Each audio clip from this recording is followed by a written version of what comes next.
Thank you, Len. We have quite a few participants that are now joining us from various platforms, so thank you all for joining. We will get started. Okay. Awesome. So good afternoon, everyone. My name is Jeff Koo, and your host for this afternoon. Welcome to Multiculturalism under the Mid-Autumn Moon Festival. Our event opened up officially this morning with a very full program. If you missed it, don't worry, we will be posting them on the event website very soon. This afternoon's program is equally as full, so without further ado, let's get started. First, I would like to acknowledge that we are situated on Indigenous land in Treaty 6 territory, and that the city of Edmonton and all the people in it are beneficiaries of this peace and friendship treaty. This place is a traditional meeting ground, gathering place, and traveling route of the Cree, Saulteaux, Blackfoot, Métis, Dene, and Nakota Sioux since time immemorial. We acknowledge that we are all treaty people, bound to one another by the spirit and intent of Treaty 6. Next, I want to take this opportunity to thank Alberta Culture Days and the City of Edmonton for their funding support, which without it, we could not have made this event possible. Multiculturalism under the Mid-Autumn Moon is presented by the Chinese Benevolent Association of Edmonton and Chinese community organizations, as well as support by other organizations and volunteers such as Radio 1 580 AM, Canadian Multicultural Education Foundation, Diversity Magazine, Edmonton Chinatown Multicultural Center, ICAN Seniors Association, just to name a few. Thank you so much for your support. Our event is a great opportunity for community members to share and learn about harvest celebrations and Mid-Autumn Moon stories from across different cultures during Alberta Culture Days in September through arts and crafts, dancing, singing, music, and workshops by artists, performers, and cultural experts of diverse ages, genders, and backgrounds. The first presentation that we have is a Jewish harvest celebration and food by Karen Gall. A retired teacher, Karen Gall is a tireless champion of promoting human rights, multiculturalism, and interfaith dialogue across communities, building bridges that foster learning and understanding among diverse cultures and faiths. Karen serves in leadership capacities at her synagogue, Temple Beth Ora, holds the office of Vice President of the Canadian Multicultural Education Foundation, and as chair of the Harmony Brunch, an annual event commemorating the International Day for the Elimination of Racial Discrimination. She is also a director of the Edmonton Interfaith Center for Education and Action, an organizer of the Interfaith Pride Service. Her accolades include a Multiculturalism Award by CMEF, the Shavara Friendship Award by Hadassah Wiseau, an award which recognizes work in fostering learning and understanding among people of various communities, and Daughter's Day Award. You are in for quite a treat, literally, as Karen demonstrates how to make honey cake and challah, braided or shaped bread, a traditional harvest holiday food. Moon. Like many other cultures and religions, the Jewish faith has a calendar that is based on the phases of the moon. When there is a new moon, a new month begins. We have several autumnal holidays that lead one into the next. But because there are so many elements, themes, and traditions involved in each of these special days, I can only give you a little taste of each of them today. Rosh Hashanah begins at sundown this Friday evening, September 18. Rosh Hashanah literally means head of the year. It is the first of our autumn holy days and festivals and begins the 10 days of awe, marking the time from the beginning of the new year to the end of Yom Kippur, the Day of Atonement. It is a time for serious reflection about the year that has passed, and the promise to live a better life that we bring into the new year. Yom Kippur is a day of 25 hours of fasting and prayer. We say that on Rosh Hashanah, the book of life is opened, and at the end of Yom Kippur, the book is closed. We greet people with the wish that their names be written in the book of life for a good and prosperous year. A few days after Yom Kippur is over, we celebrate Sukkot. Essentially, Sukkot is the biblical harvest festival when we celebrate the success of the summer's crops, show gratitude for the bountiful harvest, and share the abundance with family and friends. Essentially, it's the Jewish Thanksgiving. At the end of the 8-day festival of Sukkot, we celebrate Simchat Torah, rejoicing the Torah. We finish the annual cycle of reading the Torah, the 5 books of Moses, and we immediately rewind the scroll to begin and start again at Bereshit, Genesis. This concept of continuity of life, learning, turning, returning, and renewal is reflected even in the food we eat during the High Holy Days and autumn festivals. Our usual braided bread, the challah, is shaped in a circle, like a crown representing God's unending sovereignty, or like a spiral representing the unending spiral of time. We bake apple cakes and honey cakes, and we dip apples and bread in honey to welcome in a sweet new year. In order to share some of these traditions with you today, I'm going to demonstrate how to make my favorite honey cake and also how to braid and shape the round challah that we enjoy during all of our autumn holy days and festivals. Shana Tova u'Metuka, may you have a good and sweet year. Shana Tova, everyone. Happy New Year. As I explained in my video, the Jewish New Year is starting on Friday evening this week, and I'm going to demonstrate how I make a honey cake. Now, in order to wish everyone Shana Tova u'Metuka, a good year and a sweet year, we tend to include sweet things in our food choices. And so that includes having apples and honey, apple cake, challah with raisins in it, and honey cake. And that's what I'm going to demonstrate. The recipe that I'm using comes from Noreen Gillitz's Food Processor Bible, which makes it really easy to make. So we'll start with 2.5 cups of flour,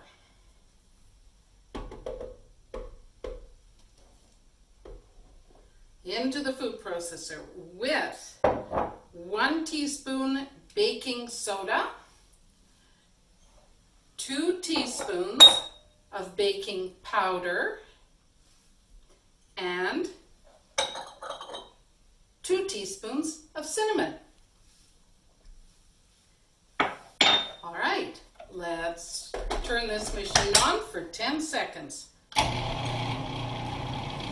The next step is to process 3/4 cup of brown sugar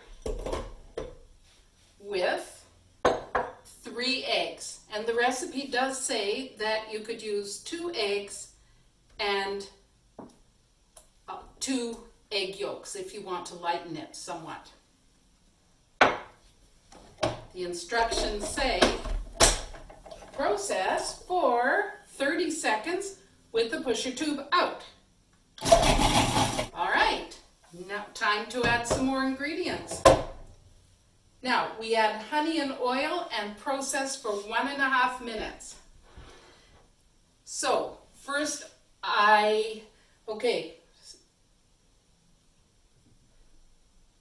right, 1 cup of liquid honey and 3/4 cup of oil. I measured the oil in here first, then I added the honey, and you'll see how easily the honey comes out. It doesn't stick at all. If you either spray your measuring cup first or just put the oil in first, and it should all come out just beautifully. Here it comes, but I could help it a little bit.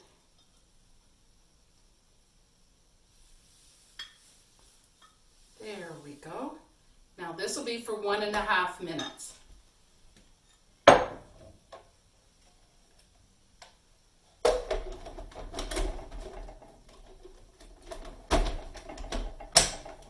we go.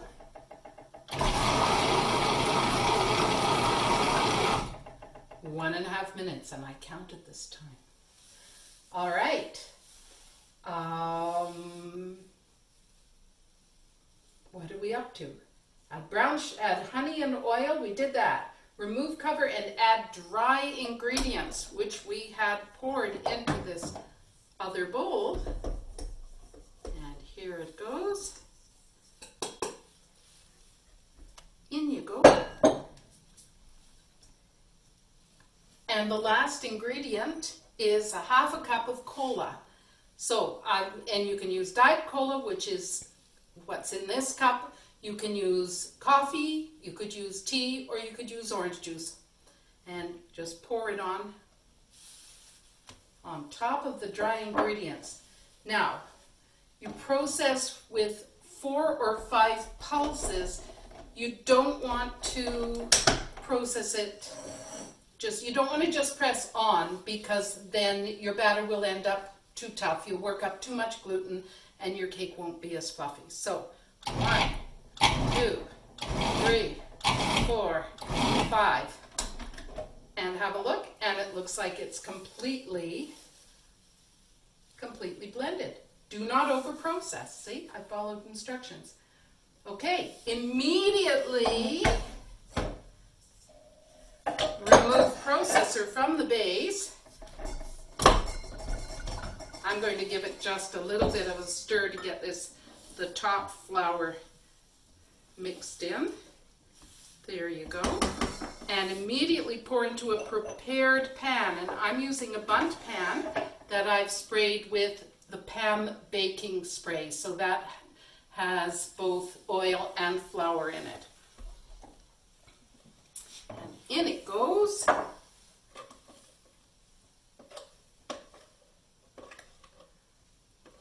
This is one of the easiest honey cake recipes that I have found, and it turns out just delicious.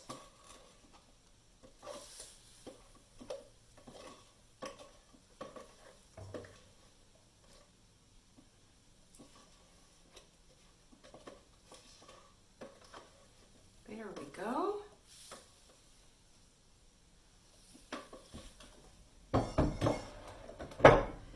And into the oven it goes for 1 hour until the cake test's done. Then you let it cool for 20 minutes and then remove it from the pan. And here we go, into the oven. I have preheated the oven to 320 degrees Fahrenheit. In you go, honey cake, and we'll see you. I'll check you in about 50 minutes. All right, the honey cake has been in the oven for 1 hour. Let's test to see if it's done with a skewer. Perfect.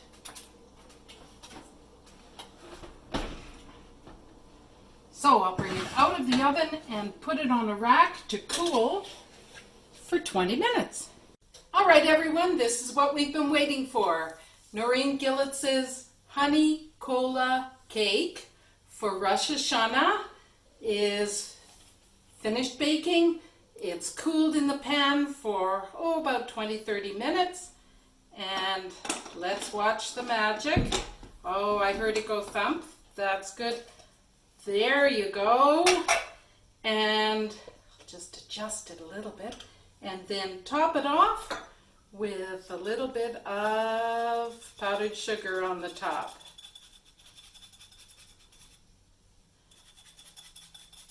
Looks like snow. We don't want snow. We just want our fall holiday. There we go. And Shana Tova Umituka. Happy and sweet New Year to everyone. So, I made my challah dough earlier and it has risen, and I am going to punch it down, and there it goes. That's a beautiful rise.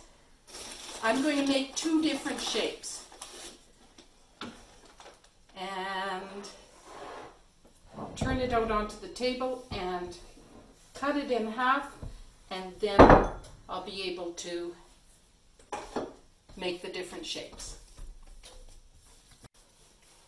I'm going to roll this into a long snake, and then I'll flatten it out and add some raisins. This is going to be a raisin challah.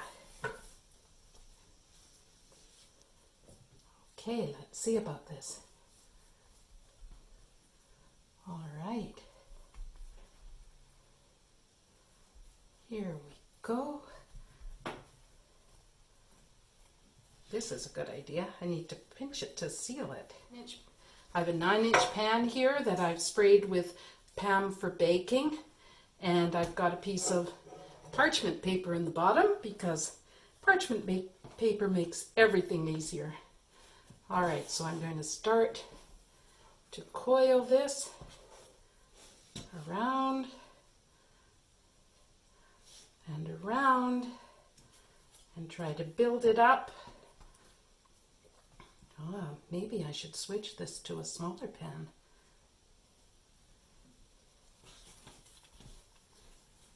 And let's see if we can make this crown-like. Aha. Welcome back. We're going to paint the challah with an egg wash and sprinkle it with seeds or sugar. So I have in this bowl 1 egg and about a teaspoon-ish of water, and I'm beating them together. And then I use a brush to paint the bread and get in all the nooks and crannies all the way around. You can see this one has, they both have doubled in size from where I had them before, how they were before, and they're going to rise even more when they're in the oven. Well, the challah is done, or chalot. The two of them are done. This one is full of raisins, this one's full of apples, and I'll put them on the table here with our honey cake and our apples from our apple tree and honey for a sweet, wonderful New Year.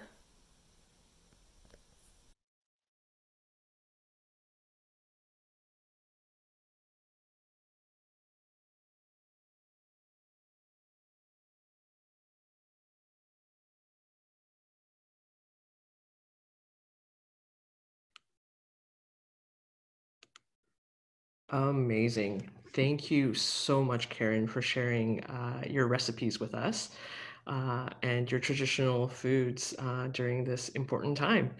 And a very happy New Year and a sweet New Year to you and your people as well during this time. Time to move on to learn some Chinese mid-autumn traditions, one of which is making your own lantern and showing it off to families and friends during the Mid-Autumn Festival, which, by the way, falls on October 1st this year. Let's watch artist Isabel Dong from ICAN Seniors Association show us how to make a lantern.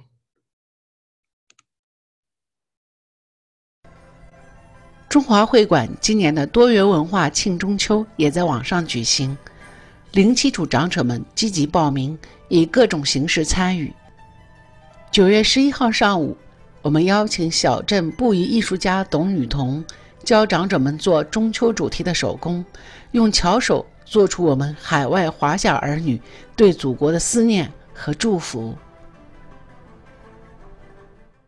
好，大家准备好了没有？我们现在开始，我要开始叠第一张纸了。好，大家把这个您自己准备好的正方形拿出来，我们要开始叠了啊。首先呢，我们要叠2个非常大的直角线对折，尖儿对尖儿就可以了。好了，您看一下啊，我要开始叠了，尖儿对尖儿，一定争取越精确越好。然后一个手要摁住它的位置，一个手用整个的手指先轻轻的压一下，把这形状压好了。然后呢，您看一下，可以用我们的指甲，然后呢，最好我建议大家碾压2到3次，然后呢，要稍微用一点力，不要太轻，但是呢，也不要太过用力，2到3次。然后我们做完了第一个对折线，然后下面呢，我们要做这边的对折线了。好，大家看一下，我也是这样，2个角对齐，一个手一定要固定住这个位置，让它不要移动。然后呢，另一只手就摁一下，先简单的摁一下以后，我的神器就用上了啊！刮1到2道，不用太用力，也不要太轻，2到3下。哇，非常平整。如果大家打开以后看一下，非常平整。好，也是用我们刚才的方法，摁住，轻压，然后用我们的这个小刮板碾压2到3次。好，这就做完了一层。然后大家现在把它180度转过来，转到另一侧，一模一样的方法，也是把这个角找中心点对齐，然后碾压摁折。好，我们这个方向的就做好了。好，那我们就翻到后面来吧。我们现在要开始制作后面了。后面呢，刚才大家看到了，我已经把这点都点好了，对吧？然后我现在就要用这个尖儿去找这个点。好，然后也是这个碾压的过程。然后您看，我现在给大家介绍一下，大家看一下，因为现在这个呢不是一个平平整整的一道，是有几个这个纸的交结的地方。然后在这个地方碾压的时候呢，我希望大家呢稍微轻一点、慢一点，因为不然的话呢，就很容易把纸，要是太使劲、太快了以后，可能会把纸给弄破，就稍微慢一点就好了，好吧？然后呢，折回来，我又会在这个地方再画一个点，大家看一下，因为一会儿我要用这个尖儿去找这个点。好。这样子，然后把这个折回来，我们这一侧就完了，就完工了。好，下面呢，我们就完全重复同样的步骤做另一侧，用小刮板再固定一下各种位置，固定一下各种位置。我们第一个单元就做好了，我们就暂时做到这种程度，就可以放到一边了。就是回折，这个找到这个点以后，回折这个三角，变成这种状态。这个步骤您做好了吗？做好了。好的。然后我们转过来，然后呢，再用这边这个尖儿去找，这个的尖儿，这2个尖儿要完全重合在一起。变成这种状态，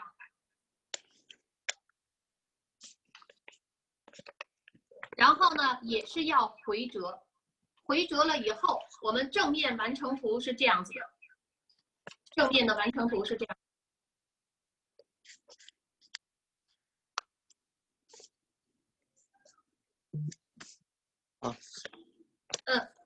好的，哎，非常好，我看到您那个了，非常好。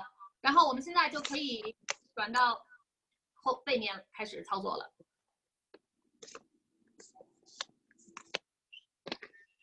后面呢也是中心加一个点，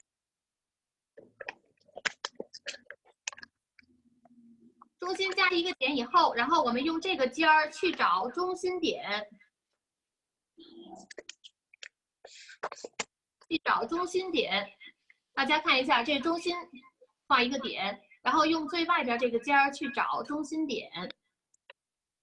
然后呢，这一侧、另一侧也是完全一样的，另一侧也是完全一样的。两个尖儿都去到中心点汇合。汇合以后，我们打开，然后在这个下面的各点一个中心点，上下各点一个中心点。大家看一下，就变成这样子的。然后我们要做的呢，是仍然用这个尖儿去找下面这个中心点，就变成了这种效果。大家看一下，这样效果。然后这边也是一样的，另一边也是一样的。大家看一看，这个有这样子的，然后这个刚才也是这样子的。然后另外一个方向也是这个尖儿，先找最中心的中心点，再找下边这个中心点，然后把它都折进去，变成一个没有角的，像一个四方形的形状、长方形的形状吧。这是后面的结果。最后一步，我们马上就要完成这个了。最后一步呢，就是我们中间不是有折痕吗？然后这个折痕呢会自动归位的。如果您那个没有自动归位呢，就稍微用指甲给一点力，然后把它两个对折，大家看一下对折，然后用我们的小刮板给它刮到正确的，最完美的位置。然后呢，我们争取保障呢，上边也都是对齐的，侧面也都是对齐的。然后我们这个单元就做好了。如果我们到这种状态的话，就已经结束了。我们的这个小的，我再给大家看一下，我们的这个小单元就结束了。大家是不是已经能够看出来，我的30度角已经出来了？我这30度角已经出来了，这也是30度吧？所以，如果这两个放在一起一粘合，您看一下，这个30度角的粘合就是相当于这个灯笼的一部分。我们需要12个呢，然后就能组成一个完美的灯笼了。哇，大家看到了没有？我们的灯笼就完成了。然后最后一步就是我希望大家，我的金笔在哪里呢？哇，我的金笔呢？我找一找我的金笔啊。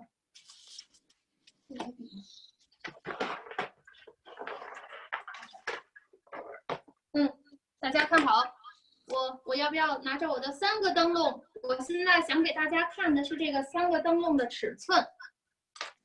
我给大家想看的是这3个灯笼的尺寸。这是最大的12英寸的纸，12张叠出来的。这个是我们打印机，这个红色的是打印机的纸，8.5英寸叠出来的。然后这个最小的、最好玩的、最可爱的是我们6英寸的纸叠出来的。所以呢，我给大家显示一下，跟我这脸比一比，然后您就可以知道您最喜欢的尺寸规格是什么样子的，然后您就可以自己在家去选择制作。这个灯笼到这个地方呢，实际上就可以完成了。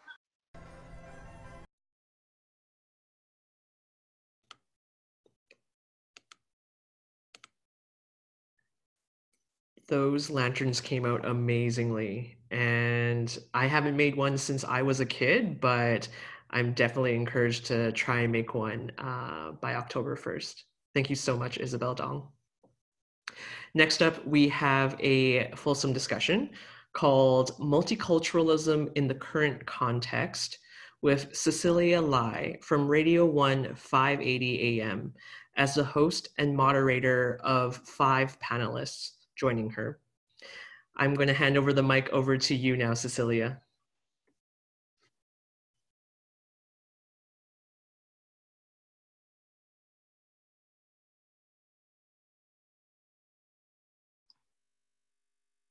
Thank you. Good afternoon, everyone, and welcome to this wonderful panel discussion that is part of the very exciting Mid-Autumn Moon Festival, one of only 3 featured events that form Alberta Culture Days 2020. My name is Cecilia, and I'm one of the new hosts at the Edmonton's newest multicultural broadcaster, My Radio 580 AM. I will be hosting one of the Chinese language program Monday to Friday, 7 p.m. to 9 p.m. And we are very excited to announce that My Radio 580 AM will officially launch on September the 28th, that's Monday at 7 a.m. My Radio 580 is the brand new locally owned and locally managed multicultural station, which means everyone involved with the station lives and works in our Edmonton community. The programming consists of more than 17 different languages, including South Asian, Chinese, Filipino, and Arabic languages, among others. I'm sure you can't wait for our launching on September 28th at 7 a.m. So stay tuned in, My Radio 580 AM. It is my pleasure to host and moderate this section called Multiculturalism in the Current Context. And with such an excellent group of panel speakers, thank you for your willingness to participate in this panel session.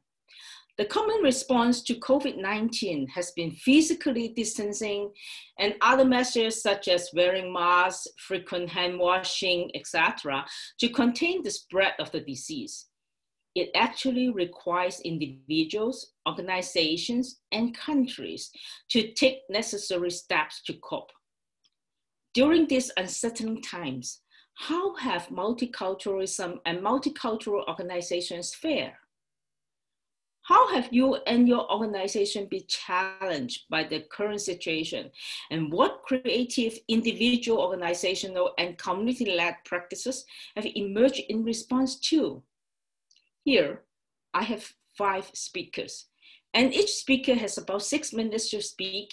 And after everyone has spoken, speakers has 1 to 2 minutes to share on what they have heard from other speakers. The first speaker is Svelana Pavelanco. She arrived with her husband in Edmonton, the city they now call home, from Novorossiysk, Siberia, just over 13 years ago. In 2015, Avenue magazine named Svetlana as one of the Edmonton's top 40 under 40 for her work helping seniors of all nationalities and faiths live fuller and richer, while also bridging the gap between generations. Svetlana has been the executive director of the Jewish Senior Citizen Center for more than 10 years, where she works to promote the multicultural senior community and to build intergenerational connections. Svetlana is also the president of the International Leadership Center, Twitter Inc., that provides consulting and training services in the areas of leadership, management, and projects development. Svetlana holds an MA in leadership and PhD in philosophy and sociology. Let's welcome Svetlana. Good afternoon, everybody. Thank you for this great pleasure and honor to be with you today and discuss the important topic of multiculturalism and diversity in a modern world. And I'm very proud of myself because I created a piece of lantern during this presentation, and I'm sure I can assemble the whole piece together soon. And what we observed today, first of all, the preparation of honey cakes and celebration of Rosh Hashanah or New Year in a Jewish tradition and a beautiful creation of lanterns in the Chinese traditions, it definitely demonstrates us one part of phenomena which we called multiculturalism. But I was informed that today we have people join us of a different age and different generation and a very multicultural crowd. So I would like to start with a brief overview of what is multiculturalism and how this concept is seen in the world today. So if we will talk about multiculturalism as a phenomena, as an idea, as a concept, it's a quite young term which started to be used in 1960s due to increased level of immigration to Canada and different world cultures. And Canadian government started to discuss this concept, and by 70s, Canadian government adopted the idea of multiculturalism, so allowed to have a variety of ethnocultural group, language group, one under the same roof of Canada as a state. And today, the concept is continued to develop. We can't say that like we have one strongly developed concept which adapted by everybody in the world and it works for everybody. Unfortunately not. And I think that what you're observing today, what happening in Europe, what happening in other countries of the world, you can see that unfortunately in Europe, many politicians declared the complete collapse of the idea of multiculturalism. And I think that we can all be invited to discuss why it's happened and what's the difference between European multiculturalism and Canadian multiculturalism. So first of all, I think that you're all aware that when states is formed, there are different options for formation of the state. And if we will take Europe and European country, majority of these countries, they were formed based on national identity. So like if we're talking about France, majority of people who used to live in France was French people who were born there. If we will talk about Britain, it's the same situation. But when we are talking about Canada, Canada originally is a country of immigrants, the country of people who were coming from all over the world to this continent with a wish to build their successful future. So that is why when we are talking about multiculturalism in Canada and in Europe, it's absolutely two different ideas and two different concepts. I'm sure you all heard about idea of melting pot. So idea of melting pot, it's idea of multiculturalism in United States, when United States is proclaiming that there is an American nation and everybody who is coming to America supposed to adapt and assimilate to the mainstream culture. If we are talking about Canada, it's a little bit different approach.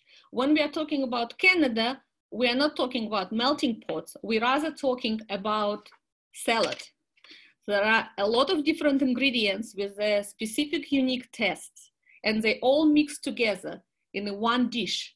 And how good this dish is depend how well these ingredients are blending together. So when we are talking about the idea of multiculturalism in Canada, we also can't talk about this idea, which is absolutely equally understood by the whole part of Canada. We should remember that our country is a very young country.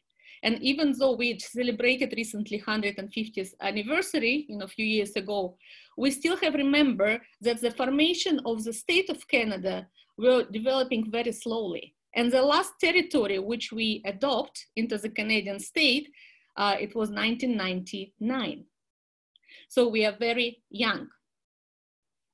That is why, when we are talking about multiculturalism in Canada, we have to remember that besides absence of one nation, we also have quite a number of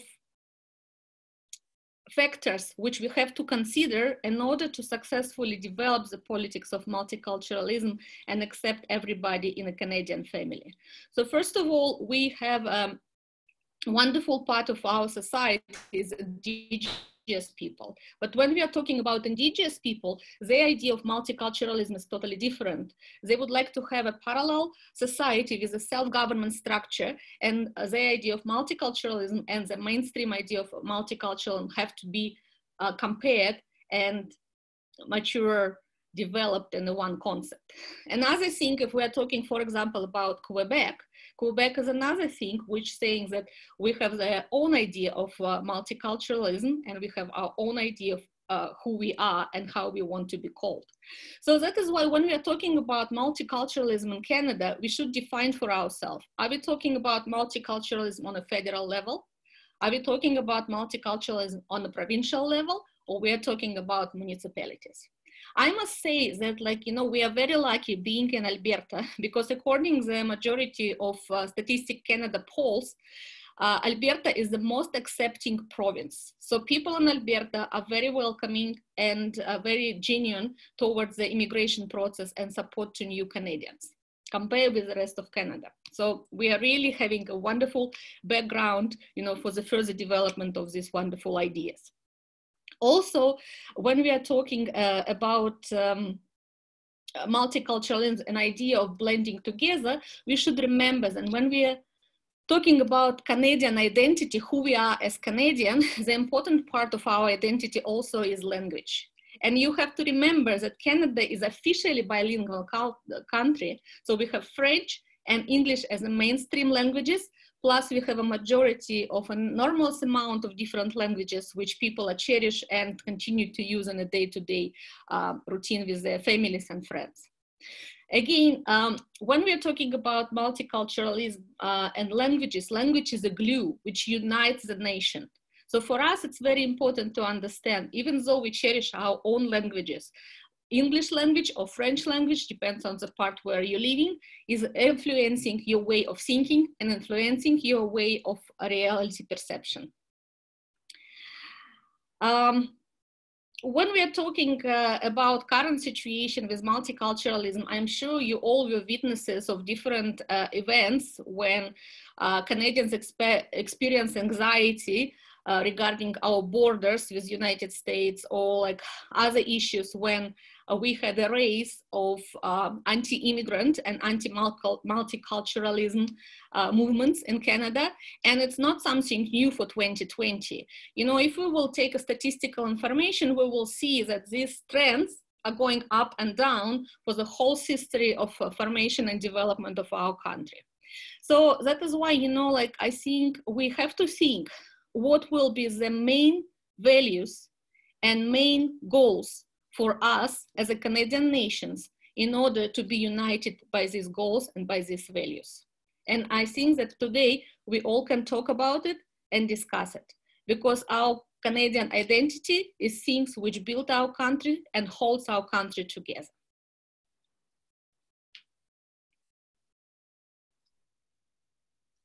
Thanks, Svelana. Thank you, Svelana, for your insights. I'm really interested about the Jewish Senior Citizen Center. However, as the time runs out a little bit, so I'll leave it at the end of the panel. So you will explain to us, talking more about this senior center. So coming up next is Frankline Agbor. Frankline is a community builder with the conviction of a man with a mission, combined with the success of sustained community projects. In the world where media and journalism are struggling to make ends meet, Diversity Magazine has developed a flourishing business in both Edmonton and Calgary. So Frankline, would you please take over the airtime? Thank you very much. Can you hear me? Okay. So it's a pleasure to be part of this and sharing some of the work we've been doing in multicultural communities across Alberta. So we have lots of different things going on in multiculturalism, from Diversity Magazine, from Diversity Awards. We have an African festival called Africaniva, which, of course, that's where I'm going to be talking more about how have these events and festivals survived and adapted to the changing climate of COVID-19. So the first problem is that due to social distance restrictions, we all have to, unfortunately, not come together as we always prefer to do. We have to stay in at least 2 feet apart. And in most cases, we have to do these festivals or these events online. So the one that we did, which was the Africaniva Festival in Edmonton, we make it a must to still host the event, even though that would not be face-to-face as always the case, but we have to do it online, bringing in some expertise to stream the video online so more people can watch. So we took the advantage of reaching out a lot more people because it's online. So we did it Edmonton and Calgary, because with Edmonton and Calgary now you can reach out more people. Before it was traditionally just in Edmonton and people have to come to one place. So we took the advantage of COVID, we made it an advantage and stream it online and engage and involve people in Edmonton and in Calgary. The other thing that happened in these situations is that we have to try to get people's attention to watch. We have to get people's attention to engage in the events. We have to try to get people to be interested in what is happening. So there was lots of promo online before the event. So the challenge moved from putting on a wonderful festival to getting attention and getting interest. So it changed from a festival to more like a marketing project, because it's all about how do you get people interested and involved? How do you get everybody connected to this? So I would say so far from what I've observed from other events and other organizations, most festivals like us have been able to adapt to the changing times, and like us taking advantage of COVID to expand the festival and hopefully see how it goes for next year. Most of the event planners and event organizers have become they're already people who know how to get attention and get their stuff out there and get their events and festival out there. So most of them have been really good at getting that word out there and bringing people together still, despite the challenges of marketing and equipment and new skill sets that they might not have. So as time goes, I think what we are going to see is that we're going to see people do more online stuff, because unfortunately, COVID is not going away. We are going to see more online stuff. We are going to see more people do stuff that traditionally they didn't do, but still hold on to their culture or their events or their arts or whatever they are planning to do. And I'm sure there will be a vaccine soon for COVID, and God willing, and everything start taking shape, and maybe a better move to the third level of implementation for the economic recovery plan.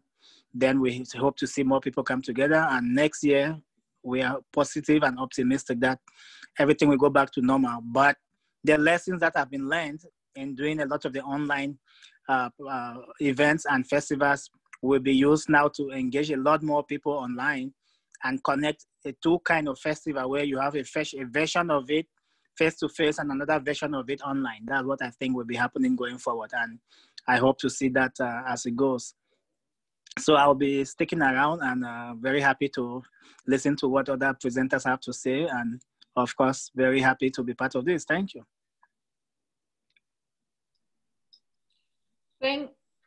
Thank you, Franklin. What a good idea. I totally agree with what you said.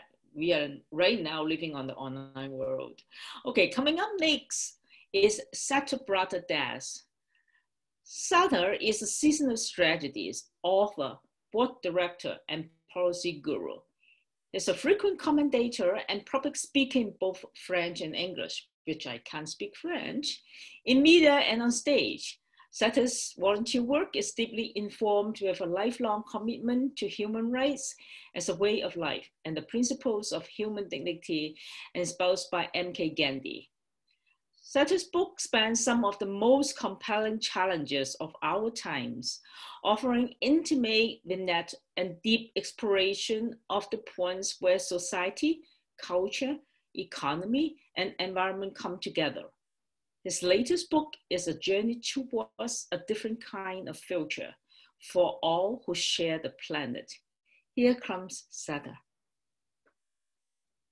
Thank you very much, and good afternoon, everyone.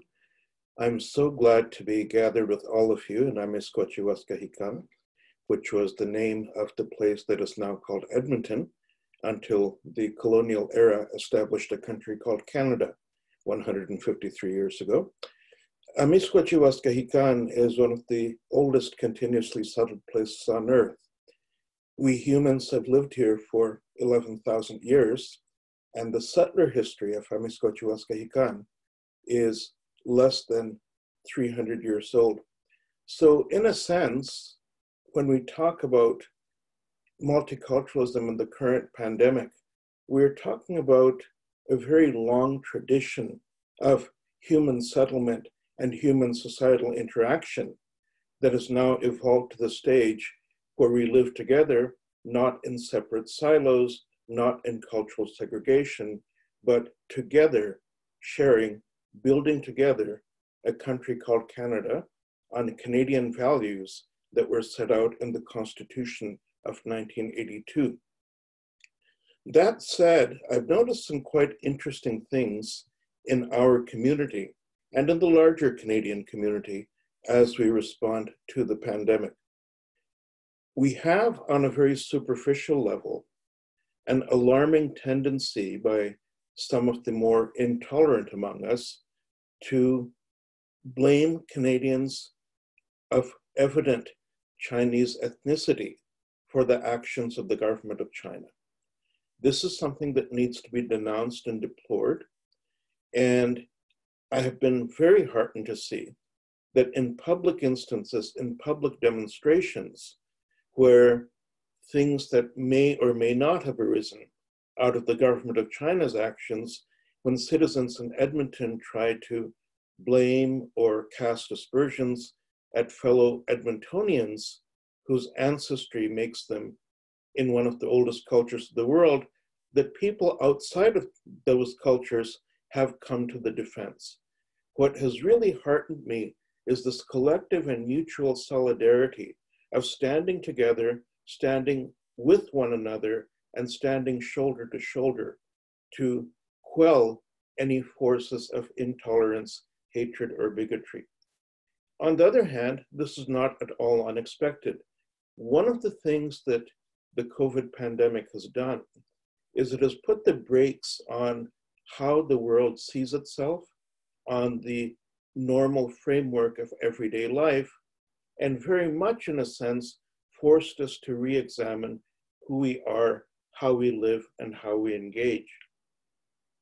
Within that context, it is very interesting to note a sense of mutual purpose and solidarity that was always there below the surface in this country, which has really started to take root ever since the Truth and Reconciliation Commission invited us to reconnect with our Indigenous heritage and to realize Indigenous heritage as the foundation of who we are, that this solidarity has been amplified and magnified during COVID. I'm part of so many organizations and online forums where, as we are today, people of different backgrounds and origins are coming together for common purpose.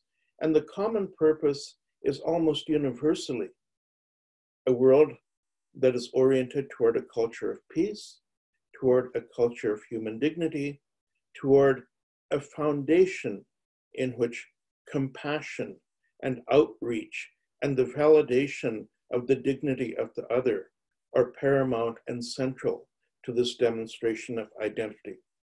I believe that as we emerge from COVID, if we ever emerge from COVID, the sense of the world being one, the sense that biologically there is no difference between us, that racism isn't about biology, it's an ideology. It's an ideology tied to imperial structures and expansions so groups of humans could dominate others. We have finally moved beyond the presence of racism as a corrosive current within our society to talking about overcoming systemic racism. We have not had anything as dramatic as the police killings of minority populations in the United States, which sparked such widespread civil protests. But yet, in our own way, in response to that, we have found a sense of shared belonging and a determination that none of us are free until all of us are free. In this sense, I think that having a festival such as we're having now, and especially your kindness in inviting outside voices from your community to join and mingle and participate, is an essential part of building this kind of solidarity and foundation. In my travels in China, I was always struck by the huge differences culturally, linguistically, and socially between and among regions. And I think that the community as represented here of many different origins within the greater Chinese diaspora is one of the rich and vibrant things that really keeps Edmonton at the forefront of being a place, as Amiskwaciwaska has been for 11,000 years, a place where cultures mingle and share. So with those thoughts, I thank you very much for your presence. Good afternoon. Thank you, Satya. I really like one sentence what you say. We are not free until all of us are free. That means right now is a situation we work together. You know, we pay concern to each other, you know, like wearing masks. Not only me wearing masks, everybody wearing masks, okay? So I believe every one of you want more insights from further speakers. So right now, I would like to invite Joey Jalal. And Joey arrived in Canada as a child in a family of United Nations sponsored Kurdish refugees from Iraq, and is currently working as a cultural broker with the Multicultural Health Broker Cooperative in Edmonton, a not-for-profit organization that started 25 years ago to support Edmonton's newcomers. The organization's goal is to enhance the health and well-being of families and foster their efforts at building community so they could thrive and actively contribute their talents and cultures. Let's see what Joey's idea is. Joey. Hello, thank you all for having me. Before I begin, I would also like to thank those who have organized the opportunity for us to be together this afternoon. I would also like to personally acknowledge that I benefit from being on traditional territories of Treaty 6 First Nations, Métis, and Inuit, whose footsteps have marked these lands for centuries. I feel so privileged to be able to hear about multiculturalism from such a vast array of voices and so many unique and important perspectives. I'd like to first expand on the very kind introduction I was just given and share a little bit about myself. So my name is Joey, or my traditional Kurdish name, Jwamer Jalal. And in 1997, at the age of 6, I moved to Canada through a United Nations sponsorship with my family. My father applied for sponsorship as an asylum seeker in Turkey, having fled our native land in Kurdistan, northern Iraq, due to persecution from Saddam Hussein's Iraqi regime. This persecution was due to his writing, as my dad was a poet who routinely wrote about democracy, freedom, and self-determination of persecuted peoples, all topics strictly prohibited by the harsh censorship of the Iraqi regime, who also sought to outlaw all Kurdish writing or cultural expression of minority groups. I hope during my presentation I can make the case for multiculturalism as an additive commodity to our society, to focus on its power not only as a unifying force, but also as a tool of improvement and self-discovery during times of strife, like, for example, a worldwide pandemic. A few days after I was asked to participate in the panel, I was also asked by my father to help him translate a few remaining poems he had edited out of upcoming collection to be published by the university press. We sat down together and went through each line of each poem, first in Kurdish, and then with great care and under his guidance, I would gradually translate the works into English. By the end of the experience, I felt such a deep and rich connection to my father, but beyond that, and through his work, I felt a closeness to my cultural identity. COVID-19 has been difficult on many, and I am no exception, but diving into my heritage through his work was uniquely nourishing for my soul. Just under 20 years ago, Dr. Tara Yoso from the Graduate School of Education at the University of California discussed in academic terms what I believe I experienced with my father. With a time limit in mind, I'll briefly summarize her work as the study of inherent cultural wealth that cultural minority students would leverage to bolster their resiliency in the competitive schooling environment. Simply put, she studied and interviewed graduate students who are typically first-generation immigrants that did not come from privileged backgrounds. And she found that although many of these students did not have the same financial security as their peers, they brought with them talents, strengths, and experiences to their college environment that were fostered by the relationship to their families.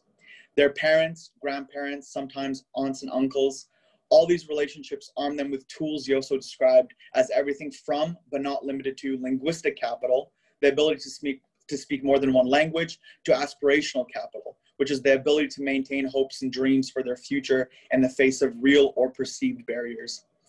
These tools were essential in their ability to traverse the university landscape, but also added diversity of thought to their environments that was crucial not only for their own learning, but the learning of their peers. I think it's our hope at MCHB that we would take Dr. Yosso's learning even a bit further. In such an uncertain time, we are all looking for answers for a plethora of questions that lay ahead. Perhaps these questions are personal, perhaps they're on a larger scale, but rather than looking strictly towards modern or conventional Western answers alone, which certainly have their strengths, we should also look toward our cultural wealth in ourselves, the writings, songs, stories, poems of our ancestors, our family, the voices of those that came before us. But beyond even this, we should look towards each other's stories, each other's songs and dances. And through this process of sharing, we can gift each other the unique cultural capital that is embedded within all of us naturally. So often we look at multiculturalism as a strength of the Canadian way of being, but more often than ever, this amounts to performative multiculturalism, tolerating the cultures of one another rather than embracing, exploring, sharing, and learning. Rather than perpetuating this performative strength, we should encourage the true potential of multiculturalism as a legitimate and often overlooked tool for growth and healing.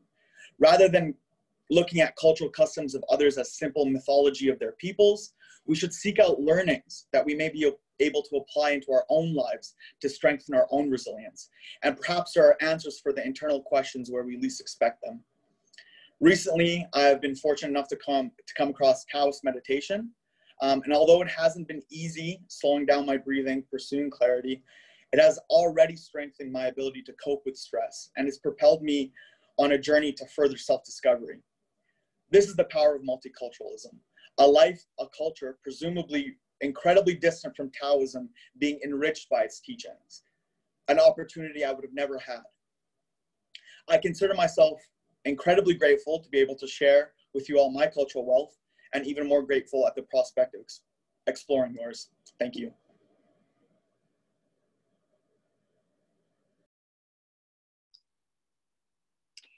Thank you.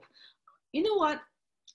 You talk about multiculturalism, and I really, really encourage, like, with the agreement that multiculturalism should be encouraged, because Canada is built up of, different cultures, so which is really, really important. And coming up next, I would like to invite Beryl Scott. Beryl was born in Montego Bay, Jamaica. Beryl Scott moved to the UK, where she was trained as a registered nurse and midwife. After moving to Canada in 1976, she worked as a nurse in Hamilton, Ontario, and Edmonton. Since retiring, Beryl continues to be active in nursing and union organizations. In all her professional and volunteer activities, Beryl has been a mentor for others and a champion for human rights. Beryl is a strong, caring lady who has never been a spectator in any aspect of her life. She is passionate about creating an inclusive society free of racism through systematic changes and intercultural understanding. Beryl reaches out to individuals from diverse communities, involving them in activities that benefit society in order to create a better life for all. She is currently the president of the Canadian Multicultural Education Foundation. Here comes a pretty lady.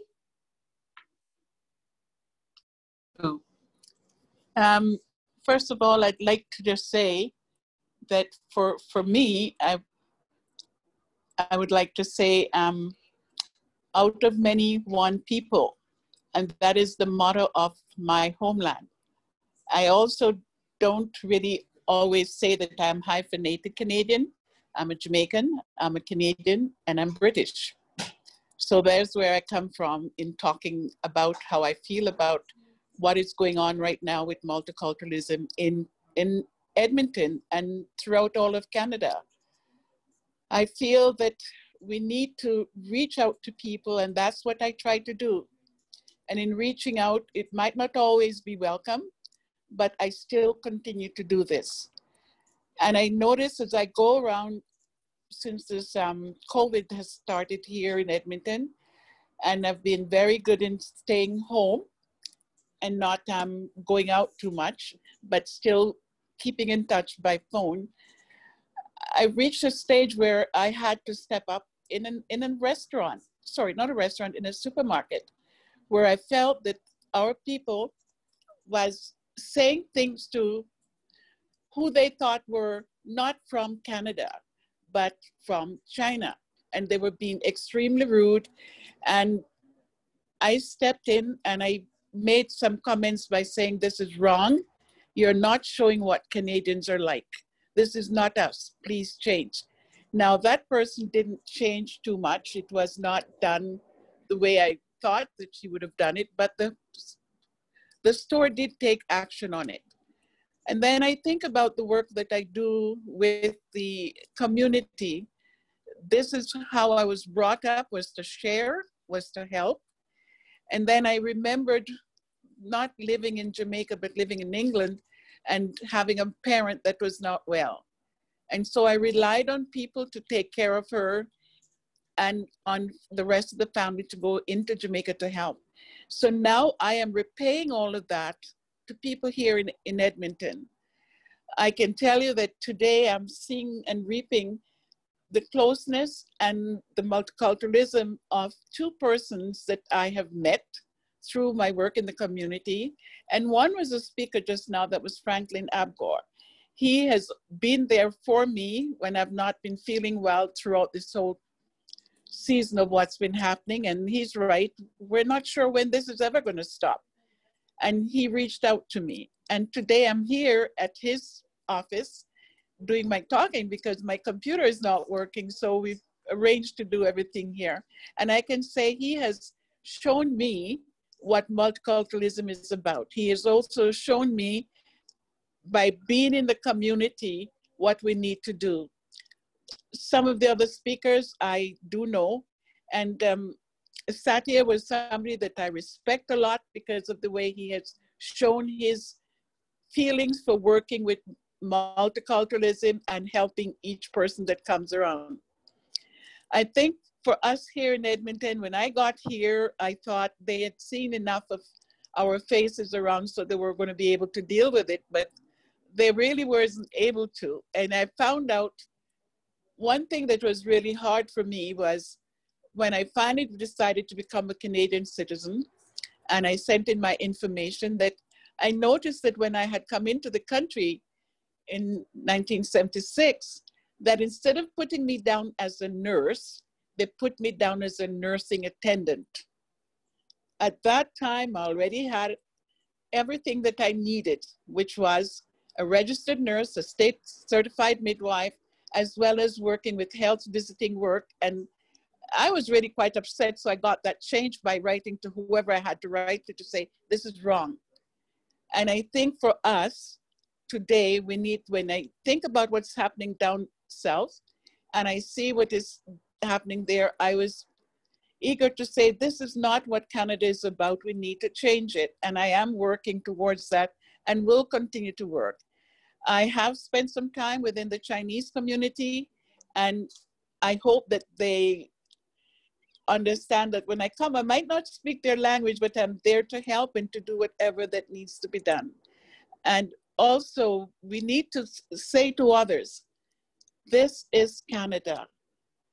This is home to people who came here, and we need to accept and respect our Indigenous persons. And that's where the problem lies, is in that people sort of marginalize who they are and who everybody else is. So my big plan is to keep on fighting for that.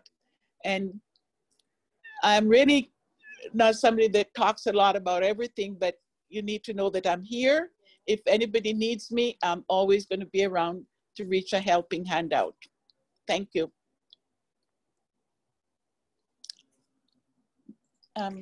Thank you, Beryl. Also, thank you, Franklin, to make Beryl's speech possible. Okay, so right now we have all 5 speakers voicing their insights. Before Svelana is going to talk about the Senior Citizens Association, I would like to open up. Is there any questions for all speakers? Any questions for each other's insights? Beryl? Do I have a question? Okay. My question is that I would like to say to all the panelists and all the different nationalities that are here, be it that you're from the Caribbean or from Africa or from Russia or from wherever else that we've all come from, that we're one people. And we need to reach a helping hand out to everyone. It might not say that you're giving money or whatever, but just being there, especially with the shut-ins right now with what is going on. And I wanted to say that I am hoping that we'll continue to do so.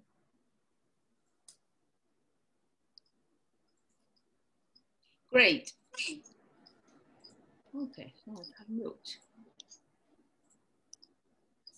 Very good. How about Franklin? Franklin, do you have anything to say? No, I'm just impressed with this whole coming together in a new format of online, and of course with COVID-19 being very much present today, it's impressive to see something like this coming together and still being able to promote what matters to us a lot, our culture, in this challenging time. So yeah, I'm happy, and I'm happy to listen and share to everybody on the panel. Thank you.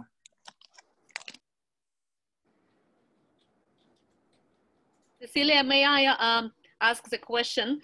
So Satya, thank you very much for your wonderful presentation. And my question is, like, we all involved in multicultural activities in a variety of our communities, and we all try to represent our cultures more and to make it more familiar for people, that people wouldn't have any, you know, fears or misunderstanding about who we are and where we came from.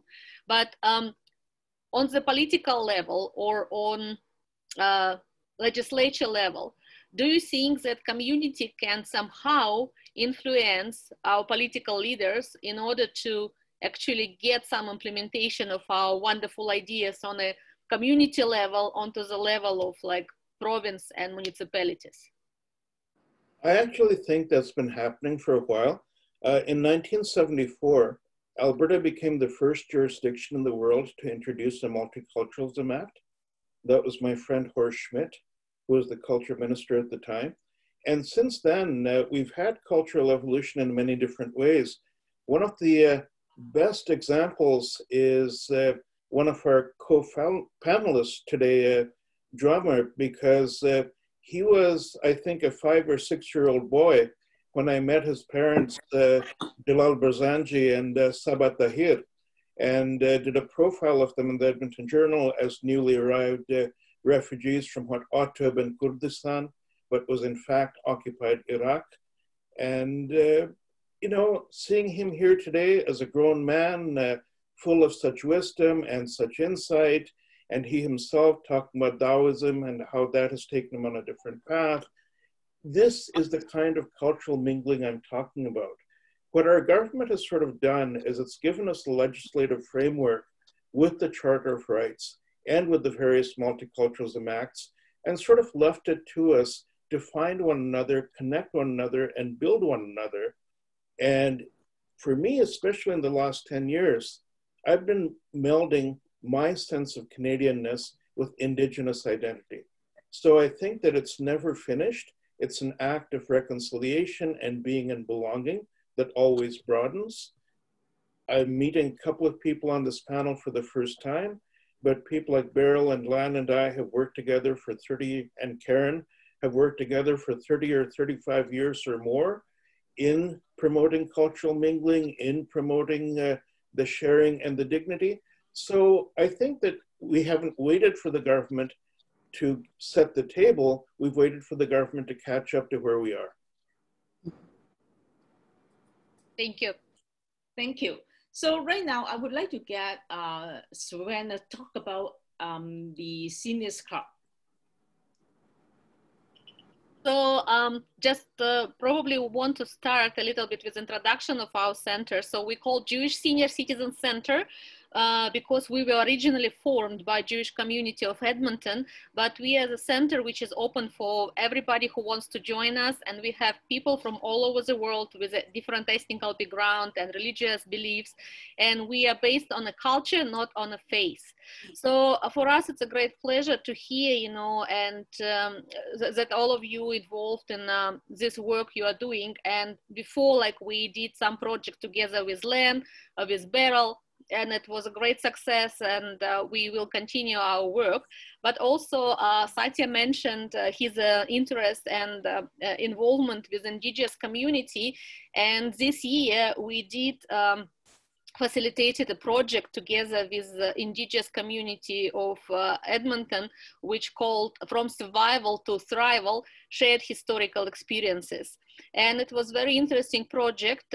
We finished it for the particular moment, but we're definitely looking forward to create opportunity to continue explore our two cultures and see how we can move from the stage of survival to the stage of thrival.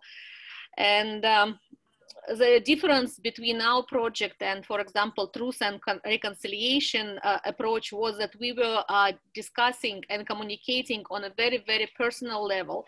And we were not only kind of talking about the dark moments of our past, but we actually were focusing where we are now and how we can build a brighter and successful future for all of us in Canada, and how we can work together in order to support and help each other. So Satya, I will be happy to continue to connect and maybe invite you as a presenter for one of our sessions, because I'm sure that your insights will be very important for all of us. So thank you for sharing your story. And, you know, of course, unfortunately now we are officially closed as a premises, but we have a lot of different programs online, and we do fitness activities, we do a lot of intellectual stimulation. So please, if you will feel like to learn about us more, you can always go to our website. It's jdicseniorcenters.ca, and we can just put it in the chat if you want to check us after the presentation. And please connect with us, because we always are happy to create projects together and support each other, and, you know, just be a part of our wonderful multicultural community in Edmonton. Thanks, Svetlana. I believe all of us in this panel will agree that it's a thoroughly enjoyable session. And once more, thank you all of your thoughtful insights and for being here to share them. I'm sure the participants like myself have learned a lot from this session. Please listen in on Radio 1, 580 AM. Have a good afternoon. Thank you. Thank you. It was a pleasure to meet everybody. Thank you. Thank you very much. Keep that good job. Mm-hmm. Thanks, and until we meet again. Thank you, everyone. Okay. So I would like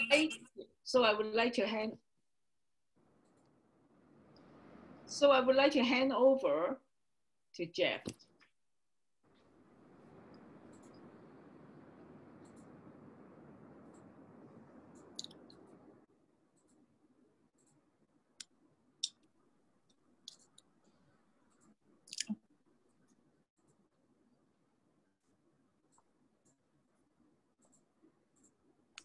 Hello, sorry about that, everyone.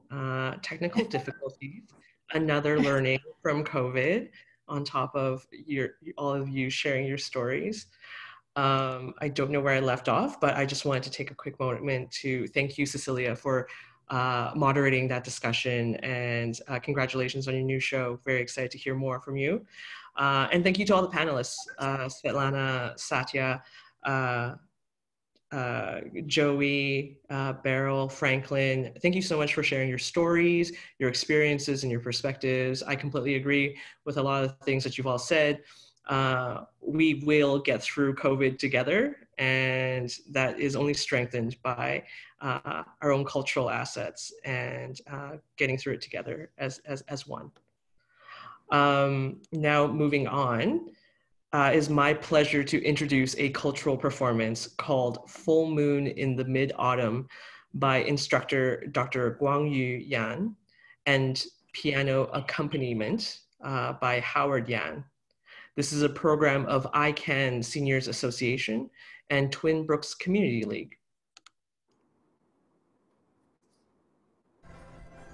中华会馆今年的多元文化庆中秋也在网上举行，零基础长者们积极报名，以各种形式参与。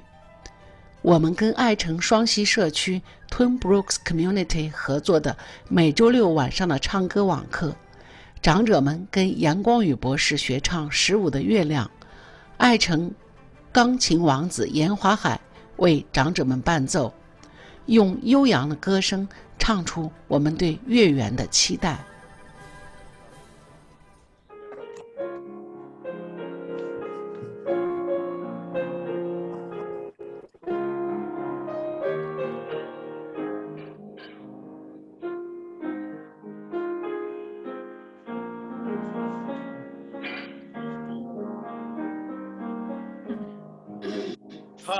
15的月亮，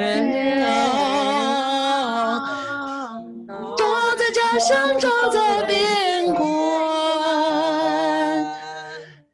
你念完，你也思念，我也思念。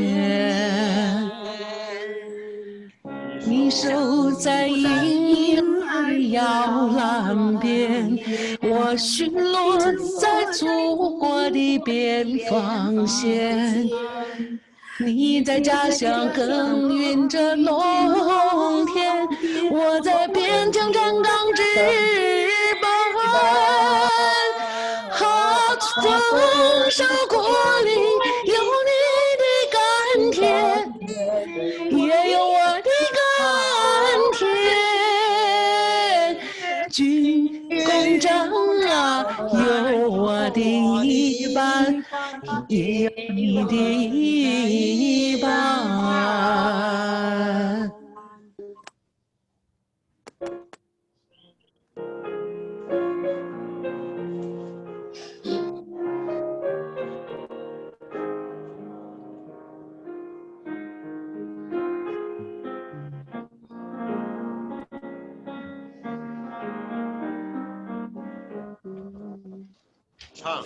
15的月亮，照在家乡，照在边关。宁静的夜晚，你也思念，我也思念。你孝敬父母，任劳任怨。我献身祖国，不惜流血汗。你肩负着全家的重任，我在保卫国家安全。祖国昌盛，有你的贡献，也有我的贡献。万家团圆是我的心愿，也是你的心愿。也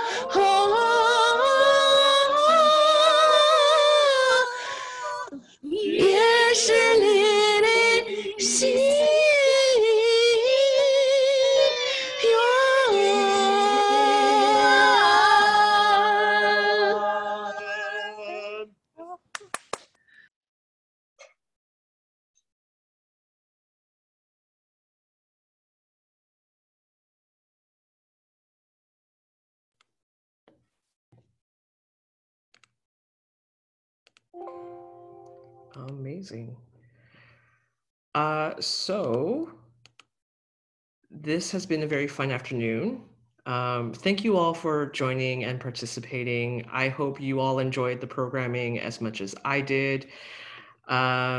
If you would like to go back and review any of the videos and demonstrations from this afternoon, please feel free to go to our website for the event, www.midautumnedmonton.ca/schedule. We do have more events and more demonstrations and content for everyone to participate, listen in on, and watch. They'll be on Tuesday, September 22nd and Friday, September 25th. So I hope to be able to see you all there. Please remember to register. Do join us again. Again, thank you so much to our funders. Thank you to everyone who's contributed their demonstrations and perspectives and stories. And thank you to all the volunteers in the background making this opportunity to share multiculturalism during this time. Have a wonderful day. Once again, thank you for joining us.